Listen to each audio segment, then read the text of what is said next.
A little dream castle with every dream gone. It's silent and lonely. The shades are all drawn. And my heart is heavy as I gaze upon. Takes too long, Marty. Takes too long. Two minutes. For sale. Thank you very much. Appreciate the call. On WABC, it's Jay Diamond.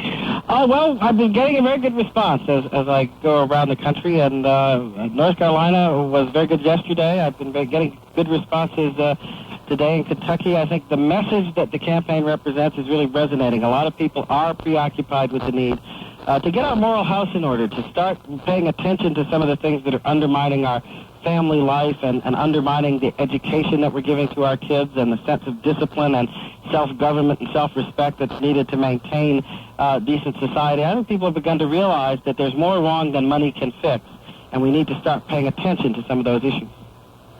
Indeed. As a matter of fact, your message, they say, is responsibility.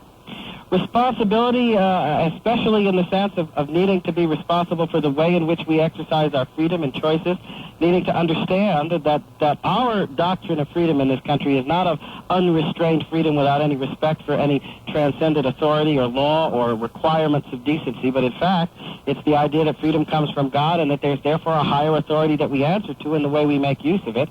And I think that to restore that sense of our responsibility also requires that we understand something about the standards we have to apply in the way in which we use our freedom so that we'll respect the intrinsic worth of other human beings and the transcendent authority from which our rights are said to come in our own Declaration of Independence. So it's really an effort to get back to some bedrock common sense about the American moral identity.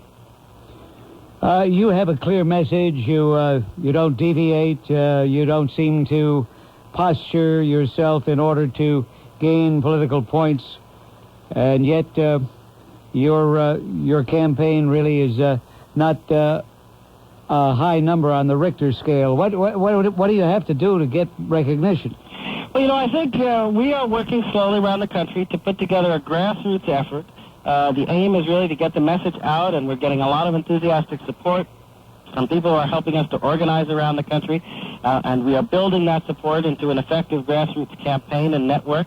And I think the rest of it, as is happening, will come. If I go out and I deliver a message that I think is important and addresses the real priorities of the country, the word will spread. It has been spreading around the country, and gradually that develops into the kind of result that I think will have an impact next year when the real voting takes place. So we're building in a solid fashion around the country and building on a message that I want people to realize addresses the real priorities and they can rely on. Because I think a lot of people are sick and tired of politicians who try to dress themselves up to be appealing and then get in there and do whatever they please.